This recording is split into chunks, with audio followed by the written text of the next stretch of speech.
These stories next on News Channel 13, live at 6. The earth shakes again in Southern California. The head of a halfway house for parolees says she's a victim of politics. And the Israelis try to jumpstart the peace talks in the Middle East. All next, join us.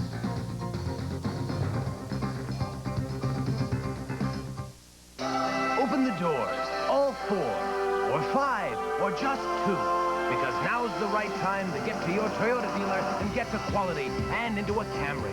And with Camry's new low $249 lease, Camrys are more affordable than ever. Camry, a Consumer's Digest Best Buy. Camry, the best car built in America. There are special leases on all Camry models during this March sales event, but you'd better hurry. This sales event ends April 5th. Discover a whole new SeaWorld. Cheer as sea lions surf along the rocky shores of Pacific Point Preserve. Journey into the depths as Mission Bermuda Triangle reveals the mysteries of the sea.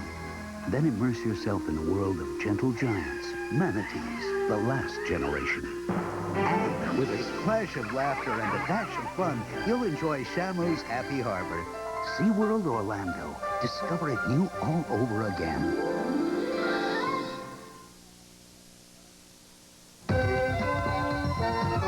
From WNYT, Albany, this is News Channel 13, live at 6.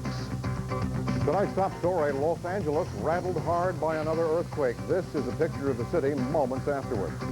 Good evening, everyone. I'm Pat Menarson. So far, no reports of damage or injuries, but it is still early. The quake hit at 4:21 Eastern Time. This is a videotape of a seismograph recording the shock wave. It lasted about 30 seconds and registered around 5.3 on the Richter scale.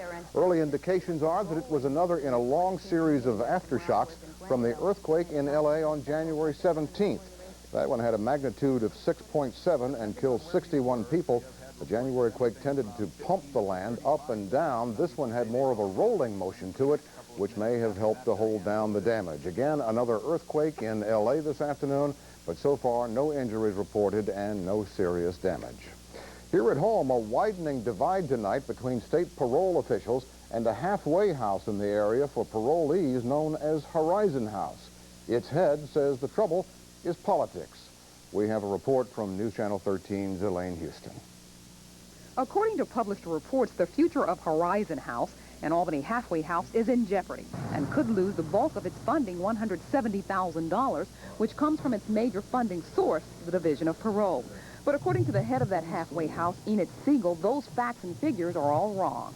The first thing he said was that Horizon House receives about $170,000 annually. We receive $117,000 annually. He says the sum represents the bulk of its financing. It represents 27% of our financing. 73% is from the Federal Bureau of Prisons. Siegel disputes other issues in the report, specifically that internal control weaknesses are prompting the Department of Parole to rebid the agency's contract when it expires in June. She blames this time, however, the Division of Parole and says the relationship between the two has been a rocky one for years. If they're saying that there is a problem, it's a lack of communication and not recognizing their own internal discrepancies. Ironically, Siegel says the negative news hasn't had an effect on the surrounding community, a community which has seen its share of bad news. In fact, she says the community is her #1 supporter. But if the personality problems between Horizon House and the Division of Parole continues, she wonders how long the community's support will continue. Also throwing their support behind Horizon House are parolees. This man asks that his face not be shown. He did, in my opinion, has been very helpful towards me assisting me in getting out and getting back into society. But the battle between the Division of Parole and Horizon House continues. We've made honest efforts. My board of directors, myself, have met with them, with program, with the executive departments. And it just seems like a few months down the line, around the corner, is some other allegation that we have to answer to. Elaine Houston, News Channel 13 in Albany. Thank you, Elaine. A town meeting in North Chatham today to talk about stopping the Thruway Authority from building a proposed rest stop nearby. McDonald's is supposed to be the main restaurant at the rest stop, so it's been nicknamed the McDonald's Rest Stop. It's to be built near exit B1 of the thruway. The townspeople are up in arms about it because, they say, it'll hurt the environment and damage the community. And one of the major concerns is the water. We all have water wells here, and they would suck out thousands of gallons of water a day.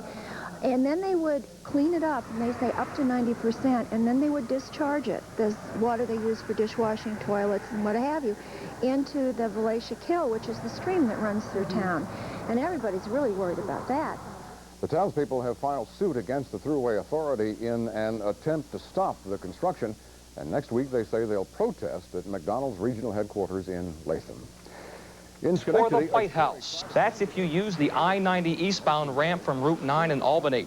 It's closed as part of the final year for the Patroon Island Bridge construction project.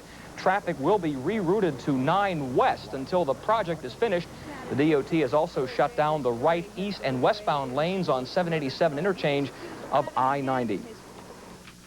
Well, residents along the Rensselaer and Columbia County lines are turning up the heat on McDonald's. As Mark Noble tells us, their project that stretched for miles, or this protest stretched for miles, was intended to stop the construction of a travel plaza. They call themselves the concerned citizens of Chatham, Kinderhook, and Schodack. And by the hundreds, they drove to McDonald's headquarters in Latham today, very vocal against the restaurant's part in the proposed travel plaza. It's planned for the B1 exit area along the Berkshire spur of the New York State Thruway between Bunker Hill and Woodward Roads in Rensselaer County. We understand that McDonald's has veto power over this site, that they can tell the Thruway Authority no. And we feel very strongly if they know why we object and how strong our objections are, they will say no. Touting the environment, crime, and tax revenue as big concerns, they picketed for less than an hour. Most of the chanting that's going on here is really falling on deaf ears because there's nobody at these headquarter offices to respond to them. Still, residents like Mike Zayak felt a need to be there. I don't want to give up my property. Not for a rest area when they've already had rest areas that didn't make it. While we couldn't reach officials from McDonald's today, Thruway officials told us in a statement the site they are protesting is only one of several for review. We've had one public meeting, and we've scheduled one for April 6th, where everyone's comments will be taken into consideration. It's too dangerous for our environment. It's too dangerous for our way of life. Today's protest is probably the most visible and vocal one the group has had since the Travel Plaza idea became an issue 5 months ago. Mark Noble, 10 Eyewitness News. Well, if you're dying... News Channel 13 is sponsored in part by... This coordinated. What you want is what you get at McDonald's today. Meteorologist Steve Cavarizzo.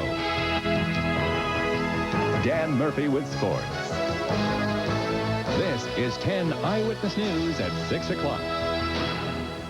Washington Hook and Schodack fought the New York State Thruway Authority and won. Robin Schwartz joins us now live from Bunker Hill Road in Schodack near the battleground. Robin? Well, Jim, they called it the Second Battle of Bunker Hill, a fight between a piece of land between Bunker Hill Road and Woodward Road in the middle of the Berkshire spur of the Thruway. That's where the Thruway Authority proposed putting a travel plaza, but residents here simply wouldn't have it. And they made that fact loud and clear. McDonald's Travel Plaza, no way! We deserve a break today! They rallied, they shouted. Hundreds of them staged a motorcade to McDonald's headquarters in Latham last weekend. The concerned citizens of Chatham, Kinderhook, and Schodack were very concerned about a deal with McDonald's to put a Thruway travel plaza in their quiet community. We were sure that the Thruway had, which is such an authority that can do exactly as it pleases and answers to no one. And we felt, well, if they wanted it, they were darn well going to do it. But after months of heated debate, the authority backed down, announcing it's no longer considering the site along the Rensselaer-Columbia County line. I think there was more interest and enthusiasm against the project than we had originally envisioned, without doubt. We always felt that once they understood why we didn't want this here, they would agree with us, and that is exactly what's happened. You know, we're just thankful that, for us, our village is saved, and all of the issues that we've raised along the way, whether it was water pollution or air pollution and noise and all the rest of it, that people have agreed to see the light. This is a democracy. When people bandy together like this and make their views known, government should listen, and in this case, we did. Well, the people here are just thrilled, Jim. Governor Cuomo even got involved in this fight. He arranged a meeting between the two sides after he and other politicians got hundreds of angry letters. So no rest stop there. What about elsewhere along the spur? Well, the Thruway Authority assures us that there will be a rest stop somewhere along the Berkshire Spur. They have 4 or 5 other sites to consider, and that is just what they're going to do now. All right, thanks very much, Robin Schwartz. Well, believe it or not, a snowplow was out.